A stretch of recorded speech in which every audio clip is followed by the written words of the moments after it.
the shock value of this is we're all going to get replaced, right? It's going to take over. It's going to decide that we need to become extinct and so on. Among artists, the shock is, where's the work going to go? If somebody can just use an AI instead and not bother hiring me, how am I going to make a living? I got in such a tiz and convinced myself it was terrible and awful playing and embarrassing, and I had humiliated myself, all this stuff. And I drafted an email to my manager saying, that's it, I need to stop performing. I need to give up the organ. I can't do it. What's needed is what the song needs, in a lot of those situations. And it's not always about you and your chops and your knowledge, but it's about how to put that knowledge tastefully into a situation. I think most of us as musicians, that's what we do. We're going to always do a good job, sometimes at our detriment. And sometimes I think people take advantage of that as musicians. They know no matter what, you're always going to show up. You're always going to do a good job. You're going to do your best. I don't think we ever decided to be a band. We just booked more gigs and then it kept going for years and years. And now it's been 30 years or whatever. But no, I guess the thing with me is just I'm always so consistent and on the money that nothing ever goes wrong. Yeah, there's been a few. Everybody, including him, they could hear the difference of how beastly these things sounded live. And he was like, you've got to bring those on the road. But you have to be, being punctual, being a good hang, and then ideally you're also good at playing. As you know, networking is part of the business. You meet other people, they meet somebody, and somebody may ask them, hey, I need a keyboard player for this. Got up to find a 6'3" grand piano had been thrown off the stage and onto the dance floor. They weigh around about 500 or 600 kilograms.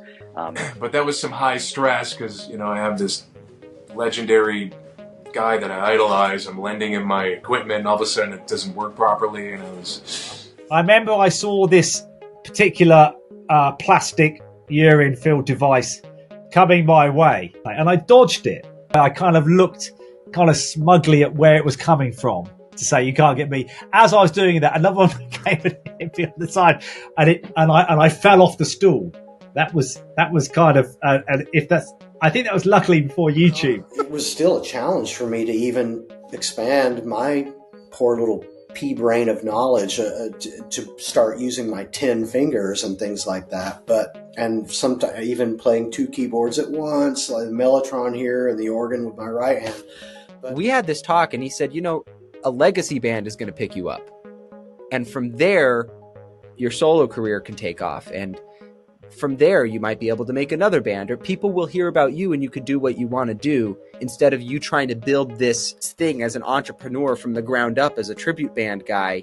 But I knew I was going to record the record on a Steinway Model D, 12-foot concert grand in a concert hall.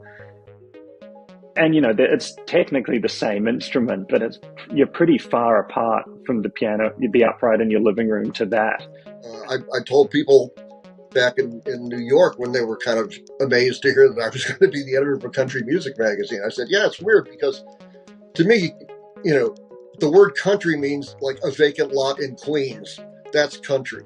So, I learned how to schmooze and how to, what the Opry was all about, this kind of thing. So, you adapt, you do what you can. No one had heard of him. We hadn't heard of him. I got the track to learn. We're going to play.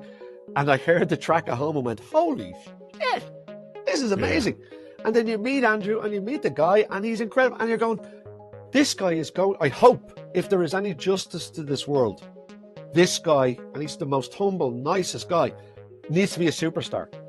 Even the teacher I had in Iceland, my piano teacher, he banned me from playing by ear. He banned me from tapping my foot to keep rhythm and so forth.